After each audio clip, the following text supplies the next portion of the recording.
Hey y'all, check this out. Ukraine sent 10 soldiers to a NATO war game. They destroyed 2 battalions. In May of 2025, NATO ran a major war game in Estonia called Hedgehog. More than 16,000 troops from 12 NATO countries, a British brigade, an Estonian division, the full Allied force package, conducting a simulated mechanized offensive. The opposing force was a Ukrainian-Estonian OPFOR unit, with Ukrainian drone operators pulled straight from the front lines. In a half day, those 10 Ukrainians simulated the destruction of 17 armored vehicles and hit dozens of other targets. By the end of the day, 2 NATO battalions had been effectively eliminated. The exercise commander said these results were, and I'm quoting directly here, terrible for NATO forces. One NATO commander who watched it summarized his conclusion in 3 words: "We are f***ed." Hey friends, Wes here, Army and Air Force veteran, quasi-journalist, and today we're talking about the most important NATO exercise result in years. One that most people outside the defense community haven't fully processed. Because the story isn't just that Ukraine beat a much larger NATO force in a war game. The story is why they beat them, what NATO didn't understand going in, and what has to change before Russia figures out how to exploit the same gap. Let me set the stage properly, because the details of how this played out are more revealing than the headline number. The exercise was Hedgehog 2025, held in Estonia last May. We're just now getting some of the details now. The scenario was straightforward. A NATO battle group of several thousand troops, including that British brigade and that Estonian division, conducting a mechanized offensive. Classic Cold War template, the kind of operation NATO has been training for since the 1970s. The Ukrainian team was small, 10 operators from 4 units, bomber drone crews from the 412th Nemesis Brigade, FPV drone operators from the 427th Wargame Brigade, FPV operators from the International Legion of Ukrainian Military Intelligence, and representatives from Ukraine's Delta Battlefield Management System. Nemesis was represented by 4 servicemen, an operator, a navigator, and 2 ground crew. 4 people from Nemesis. 4 against thousands. The NATO combat group simply moved without any camouflage, setting up tents and armored vehicles. All of it was destroyed. An Estonian exercise coordinator who led the joint Ukrainian-Estonian opposing unit said they used more than 30 drones against NATO troops in an area of less than 10 square kilometers. That number is about half the density currently used on the Ukrainian front, and even with less thorough reconnaissance than in real combat. There was no way to hide. The overall outcome for NATO forces was horrible. The opposing side was able to eliminate 2 battalions in a day, leaving units effectively unable to continue fighting. And here's what makes this story more than a fun headline about Ukraine beating NATO at laser tag. The failure wasn't equipment. The British and Estonian forces involved are well equipped by any standard. The failure was doctrine.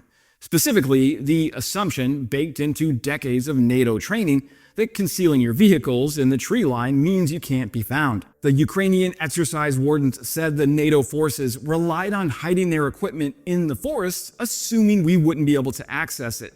They didn't check roads for mines, even though key routes had been provisionally mined by the Ukrainians. This came as a complete surprise to the participants in the exercise. But for the Ukrainian guys, it was ordinary routine work carried out as if at a training ground, without any resistance. The Ukrainians weren't even stressed. They were doing what they do every single day in a real war against a real enemy that shoots back. Meanwhile, 16,000 NATO troops were getting tactically dismantled by the same techniques Russia has been failing to stop for 4 years. UAV platoon commander Nick from Nemesis said NATO infantry reacted poorly to approaching drones.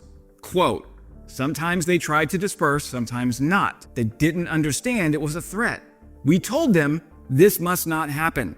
If there is a threat from the sky, you must hide as fast as possible and think about what cover to take so that you are not spotted from above. Because if they see you, consider yourself a 200 in short time." End quote. 200 is Ukrainian military slang for killed in action. A Ukrainian pilot was essentially telling NATO soldiers during a training exercise that in a real war, they'd already be dead. Then there was the paper map moment. For the first 2 days of the exercise, a runner kept bringing Ukrainian pilots a paper map with target coordinates.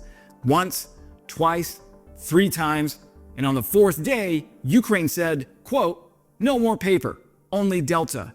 Mark the points there. You can also drop a note in the chat and we'll see it. End quote. A paper map in 2025 against a force using AI-assisted real-time battlefield coordination. So let me walk you through exactly what Ukraine brought to this exercise because it's worth understanding the full toolkit.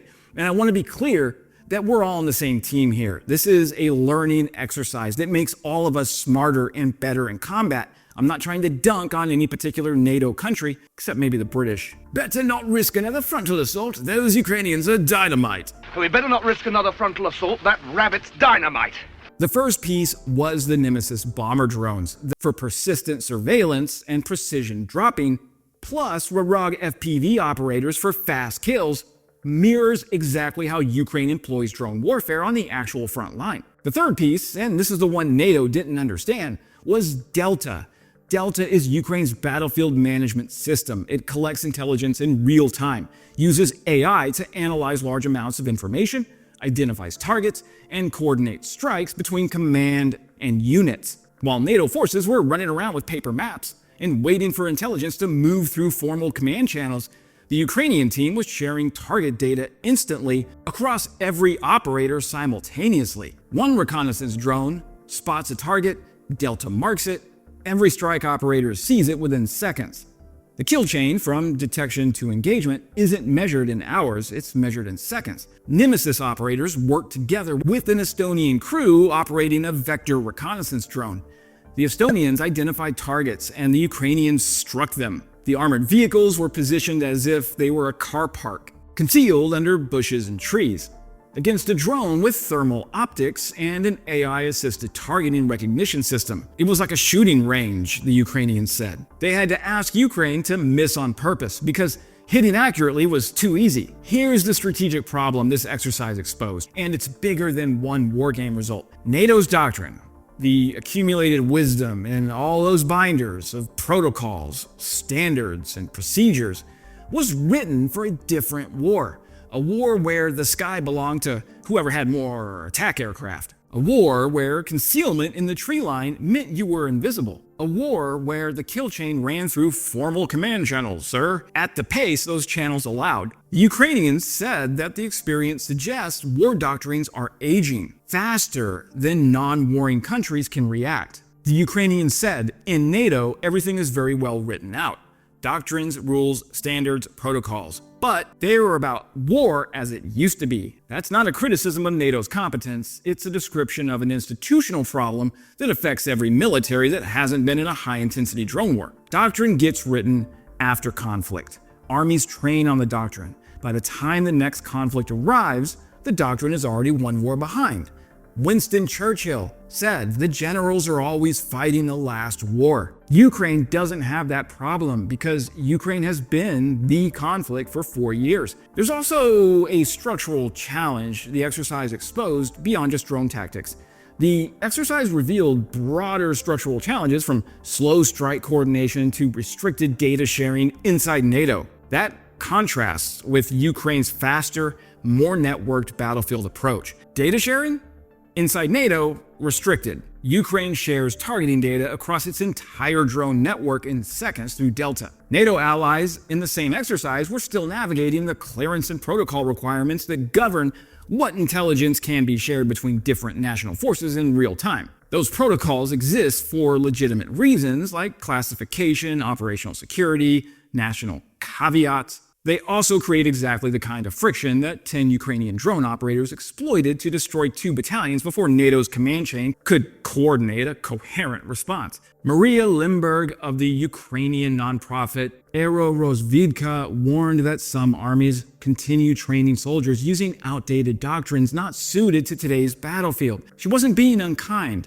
She was describing an observable reality that the Hedgehog exercise put numbers on. The good news, and there is good news, is that the exercise was designed to produce exactly this kind of uncomfortable result. Lieutenant Colonel Probal of the Estonian Defense Forces said, quote, "The aim was really to create friction, stress for the units, and cognitive overload as soon as possible," end quote. Estonia, which shares a border with Russia and has no illusions about the threat it faces, has been adapting its training and doctrine faster than most NATO members. The whole point of bringing Ukrainian operators fresh from the front was to give NATO soldiers a controlled taste of what the modern battlefield actually feels like. The Estonian coordinator asked whether the "we are f***ed" reaction from that commander meant the exercise was a failure.